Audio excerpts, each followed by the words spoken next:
So I was recently messaged by Creative Assembly. But my question was, why me? Is it because I have this blackmail image of their community outreach manager, James Given? I shouldn't have shown you that. Or is it because I've taken liberties with CA in the past, and they've frankly just had enough of me? But it turns out they just wanted me to try a new battle from Three Kingdoms Total War. It is quiet here, brother. Too quiet for my tastes. Something feels wrong. Shh. There! Movement in the tree line. An ambush is imminent. Now, those paper lanterns are actually used to ready. signal, kind of like flares during the period for military movement. Now, obviously, using them to great artistic effect right there. If we cross the river, we could escape through the southern gates. Or we could attempt to survive the ambush through force of arms. This hill would make a good defensive position en route, should more forces arrive. Prepare for battle, brother, and may your blade strike true! So after pausing for a couple seconds, I kind of familiarized myself with what the units were and then just went right into the fight here. Now, the game actually gave me two objectives right off the bat. They're not kidding. You actually can just take your whole army and march them out through that side gate and survive an ambush. And that's something that all ambush battles apparently will have the ability to do now. So just try and get my guys right into the thick of it, and like every good Total War player, send your cavalry around the flank and do your best to get behind the enemy. Now, each one of these units kind of has their own special ability now, which is pretty cool. So each one has, like, our commander guy here has a big aura, and he has two different buffing abilities, sort of like what happens in Warhammer. But even some of your better spearmen, these are mid and late tier units, the Azure Dragons, have their own unique powers as well. So obviously my cavalry just going behind the enemy lines to mess up those archers as fast as possible. Yeah, burning trees are not a new thing, but man, they look so gorgeous in this particular fight. You'll notice for a night battle, it's a lot more attractive than in previous Total War games. It's much more kind of a dark blue. The best comparison I've been able to tell people is it looks a lot like Mist of Pandaria from World of Warcraft. And those flags, man, those flags are just gorgeous. So every unit starts off carrying several banners into battle. But once the battle starts, the soldier will actually plant the banner and then go in to start fighting around it. I love the fact that your characters actually interact with each other during the battles there. I mean, that's not scripted. That just randomly happened, but didn't happen in future battles. And it's not only with your friendly units, it also happens with enemy units as well. Now, if you're wondering why I'm not trying to duel this guy, when you go to attack him, because he's a strategist, he actually doesn't have the ability to duel. You see it pop up right there at the bottom. Normally, he's set to skirmish mode, so he'll kind of keep backing away from your fight here. But because there's so much going on in this fight, though, Creative Assembly decided to disable that, because otherwise you'd be chasing him and get way out of position. This demo would take way too long to play, basically. Well, by way too long, I mean it's like an extra 2 minutes, but it is annoying. So, obviously, first fight's over, trounced it pretty heavily. Let's take up position on that little hill right there and see about extracting ourselves from this ambush. Now, I gotta say, I'm feeling pretty good about myself at this point. It's sort of like if you can imagine your school teacher standing over your shoulder and watching everything you do. I mean, these people literally make the game. Now, this is the part I missed, though. Now, if you saw on the left-hand side of the screen there, at the top, there is a little head that popped up right there. You'll see it pop up again on my mini-map. There's little blips of red. There's actually two armies right here, the one blocking the gate, and another one that I haven't noticed yet. So it's not only an ambush, it's technically another ambush on top of an ambush, which will come to be a big problem here in a couple seconds. Now, I'm going to be honest, this was being fought on normal. The two options were normal and hard.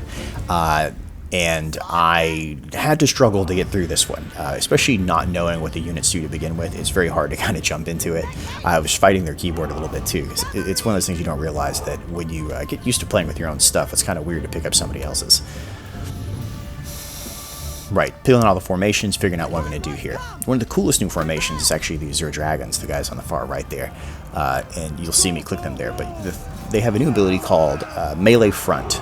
Basically, the melee troops go in the front in a thin line, and then behind them they all convert to missile. So there's sort of a dual-purpose troop. If you played Warhammer, the Warhammer 2 game, the High Elves get a similar unit in the Lothern Sea Guard. But in this case, you can actually do both at the same time, which is tremendously powerful. So this is all about repositioning to use the advantage of that hill. And I did not use it to my best advantage in this fight, but the big advantage, the big thing that it does is it actually negates charges, so reduces the impact of charges coming uphill. And you actually mouse over it for a couple seconds, it tells you what the terrain does to affect it. But the water, you'll see there's a river kind of running down the middle of the map here. The water actually also affects troop movements, reducing anywhere from 50 to 75% of movement, based on if it's a heavy troop or a cavalry troop. Yeah, obvious, basically shield wall formation there, just getting ready to receive that charge. Time has come. You'll excuse me if I fast forward through this part. And we're back in the fight. So, enemy lord is going to charge directly into my square formation, and you can see just how much power these guys have, really wrecking through any formations you have set up. And that's true for your own guys as well. The lords are very powerful, but the key is not invincible. And if they die in this battle, they're dead. And that's something that CA made sure to point out, is that you are going to lose your lords over the course of the campaign. They're not immortal, there's no immortality options. Occasionally they can go to a wounded state, but it's pretty rare. I love that ability. That's sort of a sniper ability. She's a vanguard type unit, and so she's this ability to kind of strike people from way far out there. But to keep from being abused, she only gets 3 shots. But it's a great way to really start whittling down people's health way before they arrived. If I had been, more prepared, I would have been shooting them on the way down the ridge right there. But you'll see, just that one good hit right there, and I've taken out half his health already. And this is when I realized there's an entire second army that I didn't know about. Luckily, I had already put those guys in square formation, so it wasn't as bad as it could have been. But I have to kind of think on the fly really quick here, and the best thing you can come up with is, let's tie up these 2 enemy lords in duels. The advantage of duels in this game is that if you win one, you get huge bonuses to, I think it's a plus 100% bonus to attack and defense and morale. Now if you lose, you obviously get the opposite of that, and you lose one of your primary lords, which you can see just how much damage they're doing here. The actual mechanic, you'll see, is kind of gauged by almost like a boarding style mechanic with a little bar up top there. But the duels themselves just look so freaking cool. It seems unwise to even entertain defeat. Yeah, big fan of the Shaw Brothers type kung fu films, and whoever made those duels right there definitely watched them as well. So, got to keep these lords in the battle and keep them doing what they do best. Come and flee the battlefield. Now, obviously stuck in the melee right now. Is breaking, which can cause them to panic and ignore further orders as they rout from the battlefield. Start jumping all the abilities in that I can, using any lord's abilities I have. Dragons of the East. Attack! Prepare! Run! Now, one of the problems with the duels that I did notice, though, is it's kind of difficult to tell who's going to win. Like, my 2 lords are fighting over the right over there. I don't really know if I should retreat or stay. Same thing with this guy right here. He's starting at a half health. I'm starting at 3/4. I don't know what my chances are to win.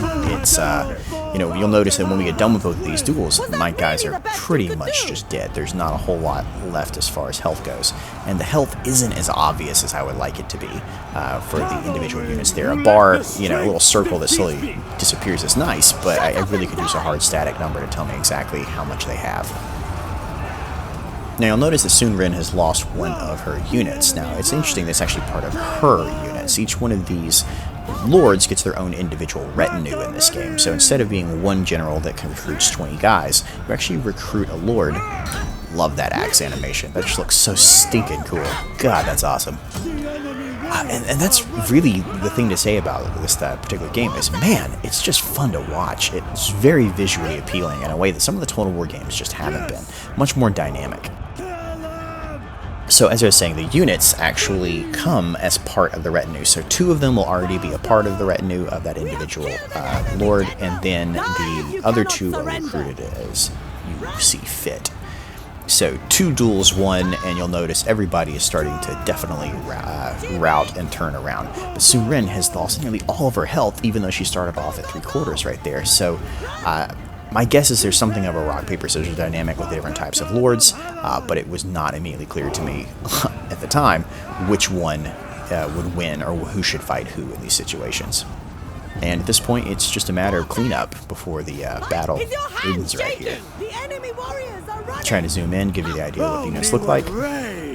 You know, these guys are very traditional looking. I mean, it's the same kind of thing you expect from the terracotta soldiers. You know, very of the period, to say the least. Obviously, the lords are looking a little more flamboyant, a little more fantastical. But if you've seen Redcliffe by John Woo from about 10 years ago now, I mean, obviously a lot of the art design is inspired by that film. So nothing so outlandish that it just feels out of period. It just feels like someone has a lot of money and wants to show it off more than anything else.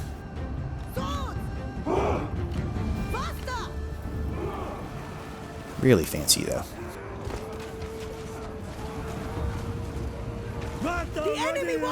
But I mean, these characters are obviously meant to be larger than life.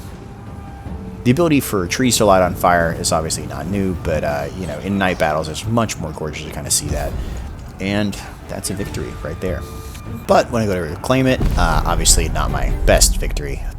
At this point, I rightfully demanded a do-over. I mean, come on, it's an ambush battle. What do you expect out of me? But James Gibbon was hungry and insisted we stop the lunch first. For my second attempt, I decided to try out the escape mechanic, and as long as you're willing to sacrifice a unit to hold everybody there, yeah, it totally works, which is pretty awesome, actually. And then I decided to try a hard battle, but that didn't turn out so well.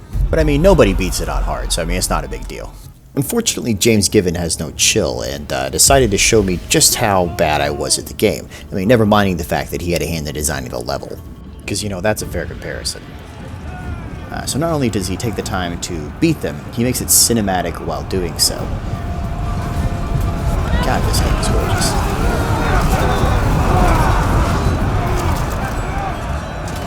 If that shot doesn't get you excited, you may need to get your pulse checked because you're probably dead. He then wrecks some folk with some cavalry, showing just how awesome they are in this game, and use the heroes like you're supposed to, you know, to kill hundreds of people. Needless to say, he won with a complete landslide massacre, and he was very sure to humble brag about it at the end. But his point was made. At this point, you're probably wondering what I thought of the game. And no surprise, I had a good time. It was fun to play. I mean, I enjoy most Total War games. This one actually kind of feels like Warhammer in an odd sort of way. It's very smooth. The battles work. When I got beat, I didn't feel like it was because the AI was cheating. It was because I sucked. So, I mean, that's all marks in its favor, that it was enjoyable in my time with it, and I want to play more of it. I think this one is especially pretty. It sounds like an odd thing to say, but the art style is just really striking. Hopefully the video does this some sort of justice, but when you're playing it, it's gorgeous. It's not like a film, and it certainly doesn't feel like reality, but it almost feels like super reality. I think the duels go a long way to help heighten that. The emphasis for this game seems to be on characters. Even in the little presentation they showed me, it focused on how you recruit the characters, how they interact with each other, how one can become the nemesis of another, and how you can recruit, kill, and basically use them to control your empire. I don't think it's a coincidence that agents have been removed. All those agent actions from previous Total War games have been rolled back into the characters again. Creative Assembly really seems to be focusing on using these characters to create narrative, where one interacts with another, they switch sides at crucial points during the campaigns, and using this to really create a living, breathing world where each time you play it, something different happens. It's an exciting experiment, and I really hope it works out. Obviously, I didn't get a chance to play the campaign here, but considering I probably spend 90% of my time on the campaign map, I'll be much more curious to see how that actually works out. But my experience here wasn't all suns and roses. I mean, I did run into a couple things that I was like, maybe that should be shifted or changed. And to CA's credit, they listened and wrote down everything I said, no matter how inane it was. I felt like the UI was a little crowded into the bottom corner down there, and I had a tough time actually picking out which button I always wanted to press. The health bar that I mentioned previously for the hero units is not nearly distinct enough. I really like a number right there. I don't want an abstract, representation of their health. And there were a few bugs, but I mean, you'd expect that from a beta months early. I mean, at one point I found a cavalry charge that failed to actually charge. The animations on a lot of the units don't seem to be matched anymore because they look a little fast. I don't know, there's just something off about that to me.